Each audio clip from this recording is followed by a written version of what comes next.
Welcome to the Privacy Filter, Barnes & Thornburg's briefing on privacy law and policy. Subscribe for the latest updates. If you run a legal or privacy function, the job you train for is probably not the one you have anymore. AI moves super fast, as we all know, and the old model that we trained under couldn't really keep up with the pace. The one where the legal reviews at the contract at the end, signs off and moves on, maybe hears about it the day before. We're past that. That model's breaking because by the time a product reaches your desk, the decisions that created the risk were already made by your teams weeks ago. The general counsel role has been rewritten over the last couple of years. Most GCs are still catching up, in my experience. But my guest today isn't catching up. She's living it and helping push it forward. Please meet Erica Sylvester, who's general counsel at Authenticx, a healthcare AI company. And her role puts her at the intersection of voice data, protected health information, and machine learning, all difficult topics. That's the version of this job most in-house lawyers are about to have, whether or not you guys see it coming. I'm Brian McGinnis, and welcome to The Privacy Filter. Erica, thanks for joining us. Really appreciate you taking time out of your day to do so. Before we get into how this job has changed for you, I want to give people a bit more of an idea about Authenticx and what you guys are doing and how your seat looks as a GC there. Thanks, Brian. I really appreciate you having me on this podcast and frankly for putting this podcast together because as you mentioned, we're all in it and all learning at the same time as things are changing. So I work at Authenticx. We are headquartered in Indianapolis. We are a Series B company, about 140 employees. What we do is we are a healthcare technology company. We support patient services, pharmacovigilance, and other call center operations to review data at scale. We provide insights, themes, reportable events for FDA tracking, and other topics to improve ROI and the patient experience. So, how we do that is through our proprietary AI models. Our team of engineers has been building those models for the past 8 years, has gone through, of course, as you'd imagine, several iterations to present date. But what we believe to be our strategic advantage is really our healthcare data and the data that we have utilized to build those models to ensure that we have accurate output for our clients who, as you can imagine, are in the healthcare industry, and accuracy of information and privacy of information, including that PHI, that personal health information, is at the top of their minds. So that really kind of centers on both our models, our diligence, and how we are managing the data from the legal, compliance, and regulatory sides. So my role really is interweaves with our engineering, our product teams, much more than even anticipated when I started about 2.5 years ago. So it's been a really interesting journey. I've learned so much. I have so much more to learn, but I'm really excited to talk about all of the different things that I get to see on a day-to-day basis and that have changed, frankly, in the 2.5 years that I've sat in this role. Yeah, absolutely. And that's why we're excited to have you on. I think this conversation is going to be really relevant for a lot of people who are in your position. I mean, we're primarily covering privacy, obviously on the privacy filter, but I'm sure you and many of your colleagues have learned pretty quickly that a lot of the people who came up doing privacy or just maybe getting a handle on what their company's doing with privacy are now also being taxed with being your global AI officer for a multinational company, things like that, right? So all of this is coming at us extremely quickly, I think, in a lot of companies. That is the way that they're forced to handle it. They're sort of handling the governance and the AI development similar ways, often with the similar people as they are on the privacy side. There's a lot of skills overlap requirements. I think regulators are bundling these things together as well. So even if your title only says privacy today, and honestly, across any legal practice area that you may have familiarity with or experience in, AI is going to drive into that area, perhaps even more quickly than you think. So, Eric, I guess given all of that, when did you realize the role that maybe you thought you were taking when you joined Authenticx needed to morph or has morphed a little bit since you got there? Frankly, my background is I'm a litigator. So when I wanted to go in-house, it was because I wanted to have a more kind of general practice. I wanted to be more proactive than reactive on the litigation side. I wanted to help develop the processes to avoid the litigation. I wanted to help manage the contracts to avoid the blow-ups down the line, and all of that. I wanted to be a part of a business. And I think while that still rings true, I did not realize how much a part of the business I was about to be. What do I mean by that? I mean that I frankly have got the opportunity to sit in two seats that I didn't expect. One seat is on the commercial side, where I have been like deeply ingrained in our sales team at this point. I am sitting on customer calls regularly. I am talking with AI governance boards of prospects and of current clients. Those AI governance boards, as you can imagine, are comprised of privacy professionals, of lawyers, of business representatives, of IT, of security, of sometimes their engineering teams, all different folks from all different backgrounds that we are having to present our product, our services, and our compliance models to. So that is something that I really enjoyed doing, but was not something that was one in the job description or two, something I really anticipated at the time of taking the role. So that's kind of the commercial side and the aspect where I've really enjoyed getting to learn how to sell, but also be the moderate lawyer voice in the room such that we are able to convey a trustworthy partner for our prospects and for our clients to continue to engage. Yeah. So why do you think that is? I mean, that's far beyond the traditional, like, hey, in-house lawyer, do this contract, review this, tell us, if we can or can't do this thing, handle this dispute, this piece of litigation with outside counsel. Why do you think it is that you're being part of those calls as much as you are? Yeah, so I think one reason is the true commercial contracting aspect, right? So I am negotiating the terms that are included within our contracts. That includes the data privacy side, the data retention policies, the SLAs relating to uptime. It also includes the data ownership and the data training and what you're going to do with our data. How is that data managed? Is it fully redacted? What kind of PHI are you going to have? So if I'm the one that is negotiating a lot of those terms within the contracts, then we also need to be able to speak to it to the different groups within our clients and prospects so that they understand where it's going also. It's not just a legal thing anymore, right? Because everybody is concerned about how their group is going to be impacted by the use of this data. They may not think of it in the way that us lawyers think of it in terms of, well, this is how we're going to agree to it. Instead, a lot of them, and this is on my mind too, but a lot of them are thinking about what are our patients going to feel about this? Like, how is this going to look in the industry? Is this something that we have consent for from our patients to do? So all different things that are really kind of combining in this, be it an AI governance review, be it a security review, this often comes up too. So it's kind of coming across the board, from a cross-functional angle. So it's really interesting. I don't know that it has to be the lawyer, and I know we're going to get to that in a little bit, that has to have all of these conversations, but it's certainly something that falls within the realm of what I'm doing at Authenticx. Again, I mentioned we're about 140 people. I'm a solo GC. Maybe I should have mentioned that at the beginning because that'll also color some of the comments that I'm making and some of the breadth of the duties that I'm taking on, because I don't have another kind of partner seat with me to manage some of this. So that's also part of why I'm the forefront of it, so to speak. But there's a lot of different factors that go in. Are you seeing most often on those calls? Is there counsel on the other side as well, typically? I would say that there is typically a lawyer involved, but not every time in the AI Yeah. governance review. I would say more often than not, it's their privacy attorney that is involved, and their compliance professionals that are involved. Now if they've got AI roles, certainly whether it's their, AI operations or chief AI officer or AI risk role, those are definitely coming up a lot more. Or this AI governance board is reporting it up to the chief AI officer so that that person has the final stamp of approval. So there's a lot of new roles and a lot of different, a lot of nuances that are involved. Okay.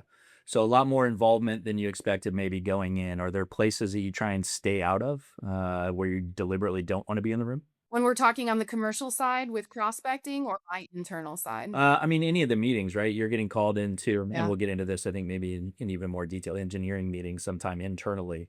Yeah. We covered the external piece, but are there places that you feel like your role should have boundaries and try and intentionally keep you Yeah. out of? I do. And I will say one thing on the external side. I still have to be very careful because while this is not like a conflict based approach, I do want to be sure that I'm not running afoul of my canons as a lawyer if the other side isn't represented by an attorney, even though we're not in, an opposition standpoint. So I like to be really clear with that upfront. And then sometimes that alone will then remove me from the conversation. And then I'm bringing in my chief privacy officer or someone else to handle the call. So I do want to note that has presented some challenges for me as the general counsel hat on, as opposed to just like a business person that's explaining our AI Yeah. processes. Yeah. Great tip. From the internal side, the spaces, and this kind of goes to part two, where I didn't really expect to be as ingrained, is with product and engineering. I mean, the biggest piece of advice that I got, this is my first time being a general counsel. The biggest piece of advice that I got from mentors that are general counsel, others that are in high level roles at large public companies, general counsel and beyond, make sure you know your product, make sure you know what you're selling, understand what it is that you guys are doing in the industry. And so I really went in with that in mind, but I don't think that I understood the breadth to which I was going to need to understand the details, the nuances, and frankly, the science behind what our product is. So to that end, like I have one-on-ones with our chief product officer biweekly, one-on-ones with our chief technology officer biweekly. We have leadership meetings weekly, which involves, of course, our CPO, our CTO, our CEO, all of our C-suite.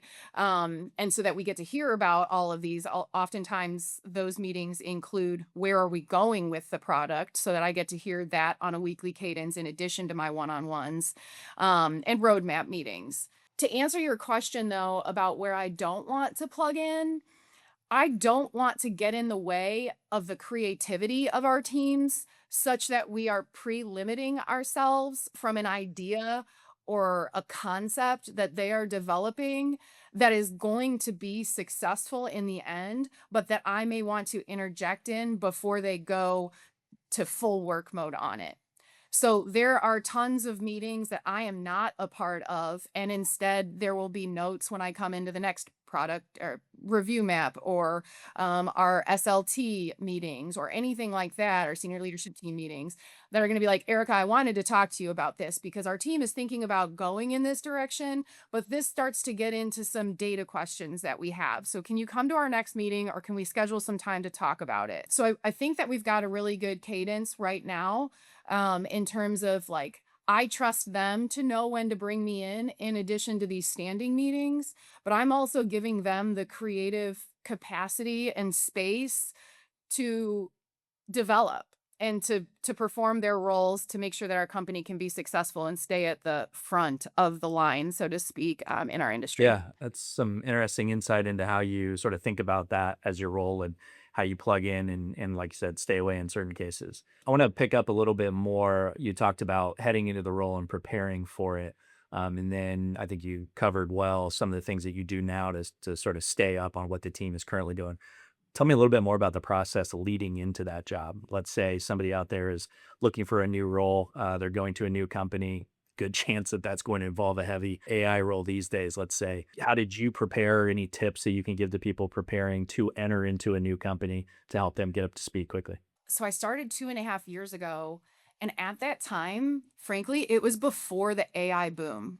Like we were an AI company at that point in time. So what I did before starting and during the interview process and when I was just kind of in initial phases, I was listening to podcasts like this.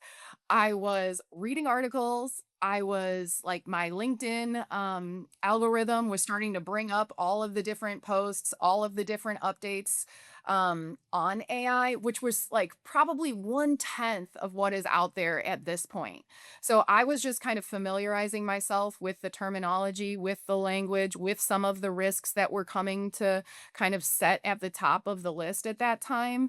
And I think that That's still what I would recommend for someone trying to go into a role like this today. I think there's a ton more information out there. I think there's a bunch more that you can plug into, be it IAPP that has like very specific AI tracks. There's an AI governance professional certification. There's all different kinds of things from that like general education standpoint, just from a familiarization aspect. But I would say that like using it on your own, AI that is, and developing some mechanisms for yourself to show that you're going to be efficient and show that you want to learn in those ways. Because to me, it's more about the openness and like desire to engage in things that you don't understand, which is incredibly uncomfortable for us as Yeah, lawyers. great point. Yeah. Like, so often you want to have the answer and already know how to do it and say yes. But like, this is a space where that's just like, it's not the case for Yeah. me. Key point too. I mean, getting sort of your hands dirty and playing around with the tools and the technologies, especially as they change. Have had a number of conversations recently about the importance of that. And I find, with myself, the more that I use these tools, the more that I use different tools and try different things, it inevitably makes you think of additional things that you can do that you can't really sort of unlock until you've got a certain base level. So, absolutely encourage people, lawyers and otherwise, get in, start messing around with stuff, think of new ways that you can use these tools, which is only going to multiply and get you additional, really benefits to sort of unlock the power of AI and what these tools can do currently.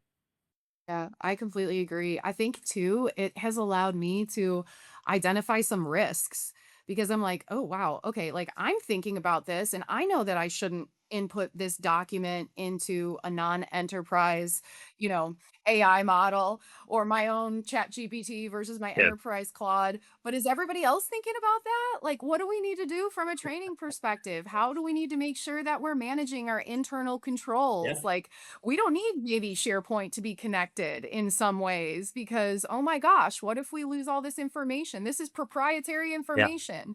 So it's like, it also highlights things where you're like, oh my gosh, if I wasn't thinking about this, or if somebody just didn't know yet, this could create a significant risk for our Huge. company.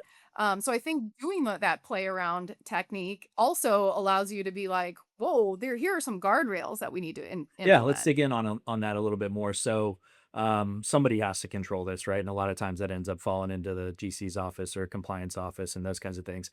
We see a lot of questions and get a lot of questions from clients like, where does this live within an organization? Where does it sit on the org chart? I know you've got some thoughts. It could be lots of different things, but basically AI risk oversight, AI risk governance. Is this legal? Is this compliance? Should this be somewhere else? Is there a internal sort of making sure that we're using AI right team lead, making sure that people aren't going out and using the tools? Or does all that fall within the legal role as well? How do you guys structure it? What do you think a good way to handle those overlapping sort of considerations are? I mean, it's hard. I don't think, to your point, I don't think that there's a clear answer as to what's best, so to speak. I think so much of it depends upon your company structure, what industry you're in, how you're going to be like, is your product AI or is your company just using AI? I think those are two different things and probably would provide the two different answers to the question. I think from right now, how we're viewing it, it's a combination, right? Like when I think about compliance, I think about rules and laws that are developed such that we know what kind of operational techniques need to be implemented to ensure that our clients and our customers are compliant and that we're following the rules. Compliance oftentimes comes with it's kind of black and white, right? Like it's kind of like an audit. You're either going to fail it and you're going to get a finding on it of some level, minor, material, major, whatever, or you're going to pass, like you did it. And that might be too archaic of a perspective, but when I think about AI, it doesn't really align there for how we're managing it at this point. And instead, it requires a lot of gray area risk assessment, business risk assessment for how much we want to lean in and how much we want to lean out, and also the evolution of the laws that are out there, right? Like the EU AI Act just gave us some more examples just a couple weeks ago of what high risk AI Yeah. really is. We've got Colorado repealing, reinserting, going kind of back and forth. We got several states that are trying to figure it out. And I think that really requires legal oversight, legal understanding, and some ability to fill in that gray so that we can be the advisors to the company on, hey, here's some risk in this, but this may be worth it for our business to lean in. And here are some mechanisms that we can operationalize that may be applicable to each of these different legal regimes and approaches to how to manage AI. This kind of harkens back to privacy, but I think privacy happened a little bit faster and was maybe a little bit clearer. Um, and I don't want to say privacy happened faster. AI has been implemented faster than privacy has, but the law with AI has not taken place in terms of the speed for how much it's leaning forward and how much people are Yeah. using it. So I guess from that perspective, I'm leaning toward legal owning it. But also in saying all of that, from a legal perspective, we're not really operational owners. Like we're not great at implementing how to, for a whole business to set up a plan, to train on that plan, to implement that plan, to continue to monitor that plan. It's more like we then kind of step back as we get to that spot and hand it off to somebody that maybe that is an AI risk, role, or a chief AI Yeah. officer role. There's just so much to it that there's not like a full seat that's going to own it unless you have a full function, maybe underneath legal or maybe underneath compliance, that could And there's own it. So that's a pretty gray answer to your question, but that's how I'm thinking about it at this point. I think that's exactly where we are and where we see most clients too. And there's always that push pull between like how big do we need to get before we start hiring non-legal people who serve this compliance or sort of chief trust officer, chief AI officer role who aren't lawyers but can be the doers in this space and get these policies and everything into place. But until then, there's like until you've assigned that role to somebody within the organization, chances are nobody's doing it. And it's one thing to have conversations about it, and that's great to sort of get everybody going in the same direction. But really, unless and until you start to formalize those things and reduce those into policy, into procedures, into what we would call a governance program overall, you're really not compliant. And that could be a moving target too. It's like, when's the right time to do that? I don't know. Maybe from you, like, how do you guys think about, hey, we just had this great conversation about how staff should be using AI or this new tool. Do you immediately go to policy on that? Does that just sort of carry forward in the business as sort of this is how we do things? Or like, I guess, do you have any time left over in your day to think about how do we reduce this into, I guess, improving our governance program or written governance program? Yeah, so we have gone straight to policy on those things. Partially because we needed something written because we were getting so many questions that it was taking more time to answer one-off questions, and you don't know That's a about the great opportunity consistency to jump then. in. Exactly. Also, a lot of our clients require that we have these written policies from their quality management side. Like, how are you using AI internally, and should that impact how much we're paying you for for Hmm. your services? I know law firms are kind of facing Very the much, same yeah. question. So the policy helps us in those kind of ways, but I would say there is still a lot of gray space. We're utilizing Claude Enterprise. We right now do not have it connected to our SharePoint or our emails. We are hesitant because we've got, PHI of clients, when our client facing people are engaging with us at times based on what our clients are asking us to analyze. So we don't want that to go in.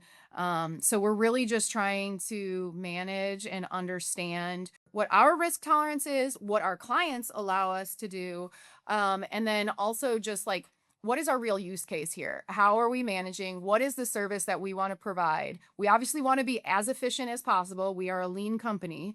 But at the same time, what are we exchanging? So it's a continual discussion, despite having policy and identifying different things we can and cannot do. There are still gaps that we need to fill in from our own leadership perspective and how we want it to go forward. Yeah, to pick up on an earlier thought you had, which I thought was really insightful, was sort of the speed at which this is moving, and it seems as if we've sort of learned some lessons from the privacy rollout, where 20 plus individual state privacy laws at this point. We were heading down that path, still potentially are on the AI side, but you've seen a lot more involvement. It seems, in my view, to stop that kind of a rollout and try and handle it more from a federal level, if not through some sort of a law, hopefully, maybe someday, then through executive orders, but even those have been sort of start and stop at this point too. So, we work with a lot of clients. It's kind of like we want to be compliant, we want to do the right thing, we want to have a solid governance program, but like just tell me what to do right now, given where we are in this landscape and the build out of all this stuff. And it's a difficult question even to answer that, right? So I think this is a thing that is really dependent upon each individual business trying to find the through lines and the trends and what these laws and policies and orders are trying to say about where they want us to put the needle in terms of thinking about risks of use of AI, effects of use of AI on individuals. Like, is this a chatbot or is this something that has to do with making a financial decision or an employment decision about an individual, and picking those things up and then finding the right spot for how that touches each individual business and then how each individual business wants to think about implementing that into their company. It's a really difficult task at this point to get it right. So I think, in my view, movement towards that, towards those goals, continual improvement, continually building and making more sophisticated those programs is really the best answer that we can give at this point for the most part, given that things are moving so quickly underneath us. All right, I want to switch gears a little bit. Product teams, engineering teams versus legal. It's kind of the oldest fight in the book in this space. I know you to be an excellent GC, and I know you want to be an enabler of your business. How do you approach that? How do you build trust with those teams such that they do see you in a positive light and not as that sort of classic Department of No? It is like the classic conflict is not the word I want to use because partnership is so much nicer. But we do have like two very different Yeah. purposes, right? Like GCs, lawyers, we got to protect the business. We need to protect our bottom line in many ways. Like, the board is very interested in how we are protecting our business, our longevity. Product engineering, they're very interested in how we can skyrocket. Me too, right? But Yeah. we don't want to blow up. So Like we after gets we the have call to when it do does it blow up, in a right? way. Right, right. Re-enter that reactive state. So I think really the way that I approached it, and I mean, maybe this goes back to like my litigation days. Like when I started, I asked a ton of questions.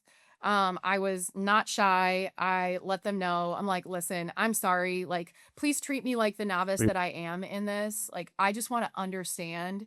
So the more you can help me understand, the better, one, I can stay out of your way. Two, I can help solve challenges and work around potential roadblocks Mhm. as they may be. And three, it's just going to make both of our lives a lot easier. So it was really just kind of going in with the open mind, and frankly, like guard down and transparent perspective where I was asking them questions. I was trying to have them state it in a way that they would, explain to their third grader. And then me trying to explain it back to them and how I understood it until I caught up a bit more. And as I caught up, I think that our conversations have gotten easier. They know when to bring me questions. I know when to butt in sometimes as I may need to. And the cadence, I think, is kind of balanced out. I'm not going to say it's all roses and that it's easy and that we've got it figured out because I don't think that that's true either. But I think by allowing that level of transparency about what I know as a lawyer and what I don't know has allowed them to feel good about what it is that they know and then come to me about what they don't know. Hey, Erica, we've got this data and I really want to try to make it into a different kind of a data set to grow this new function that we're looking at. Can we do that? I'm like, well, okay, well, what kind of data? Let's talk about the data. What are you going to do to change it? Where did the data come from? What is the new function? Is there PHI? Obviously, there shouldn't be. Different questions like that we can then just have more of a conversation instead of an inquisition.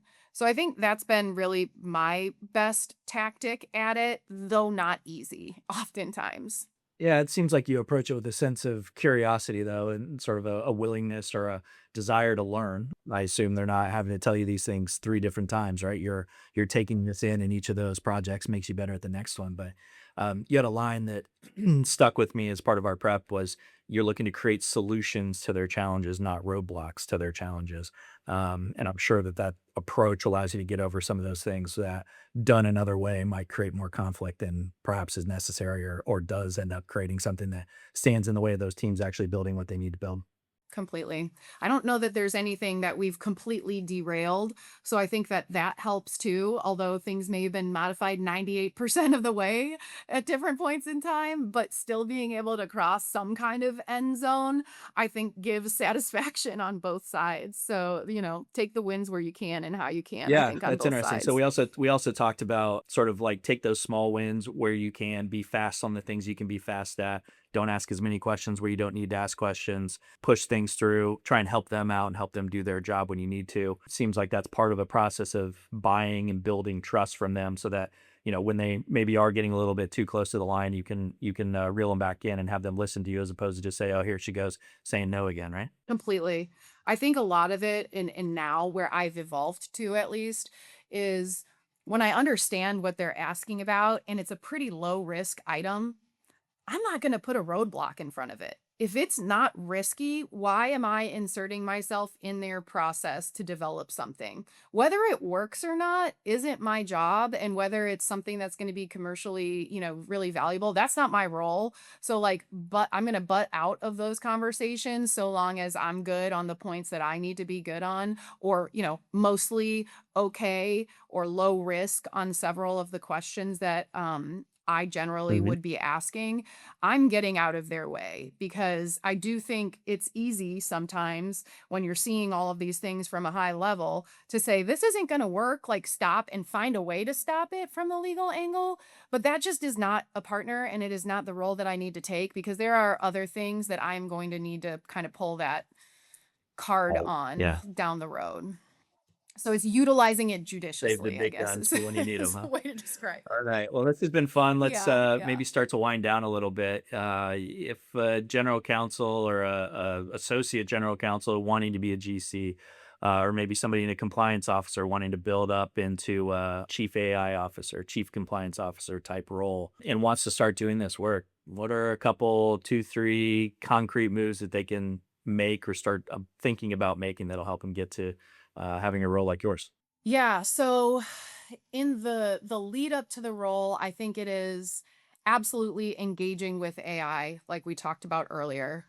I think that one thing that allowed me to grow within my role was creating kind of an AI FAQ. Brian, I talked with you about this. You guys helped me with this. And it was really just identifying, it can be an internal document, it can be an external document, but figuring out what your guardrails are internally and kind of putting it in a readable document. And maybe you don't know if you're applying for a job, but maybe it's something that you could create so you can speak to it in the interview process, such that you're like, I think this would be really valuable and really practical for our internal employees to utilize and to have a good understanding of the, call it do's and don'ts and like the gray areas, the maybes. And then, really kind of putting together a programming so you can have a perspective on how AI is used within your company. And then also on the customer facing side, on the external side, hey, we Yeah. don't train on your data. We don't do all of these things, so that it's really clear up front what your position is. And you kind of jump over several hurdles and you gain that trust right away. And I think it shows that you're strategic. It shows that you understand what the nuances are and that you understand the balance of the risk reward in utilizing AI and how it's going to be deployed.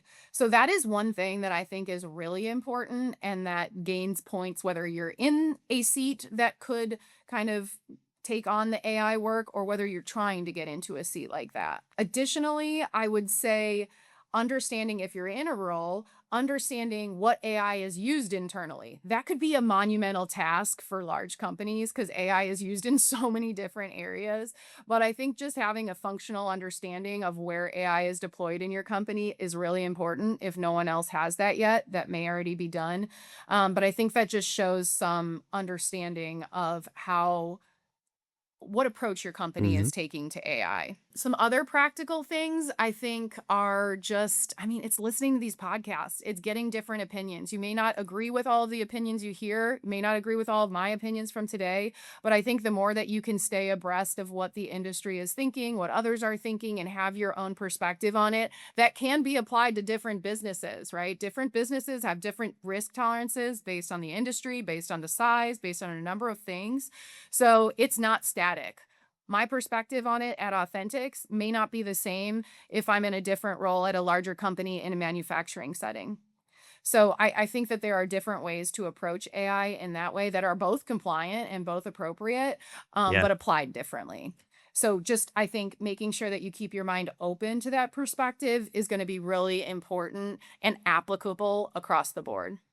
Yeah, so I mean, it seems like your role is only like expanding, right? I mean, the traditional GC role, I think, has changed by the technology, but also the way that a lot of companies change this, right? And I've seen it change recently. We have a lot more CLOs, and we used to have maybe fewer GCs, right? People moving to that chief legal officer, being seen more as part of the business team. I think the expectations, it sound like, that go along with that role have changed as well. You're on these business calls, you're talking with these product teams, helping them sort of wade through the legal component of driving the business forward. That's a lot different than, go sit in the office and review and draft contracts and make it cost less next year, role that I think traditionally has been there. So a huge challenge, but also one, it's encouraging and I think really helpful for people to hear the way that you're handling this, and hopefully they share those conversations of how they're handling it with other people. So really valuable in that sense. I think I want to close, the main takeaway, at least for me, and then please, certainly give us your final takeaways, your final tips that you might have that we haven't quite gotten to. This isn't obviously a GC at an AI company problem. AI is going to be baked into everybody's role going forward, every business going forward. It really already is, and that's only going to increase from what we've seen. The lawyer, the privacy person, the compliance officer, the business operator, everybody is going to have to learn some version of what you're going through in your specific role, I think. The job of staying close to that technology, asking the right questions, perhaps approaching it the way that you do in terms of being vulnerable and open to learning from those teams is really a critical part of doing your job, whatever that is, better.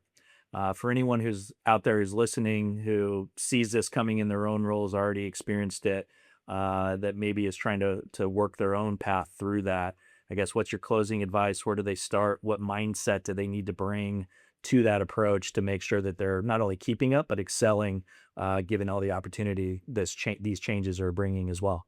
A really great question. I think it's a summation, really, of a lot of the things that we talked about today, which are being comfortable in the uncomfortable. I mean, I've done a lot of tossing and turning because I haven't felt like the expert or because I've had to learn as we're building the plane, so to speak. And I think that that is just going to become more a part of our everyday lives because speeds of businesses are increasing so much that we have to be more agile as lawyers, as compliance officers, as AI risk officers, you name it, that we have to be able to operate at that speed, which means there is going to be some discomfort to start, I think. I think I've gotten a bit more comfortable in it over the 2.5 years.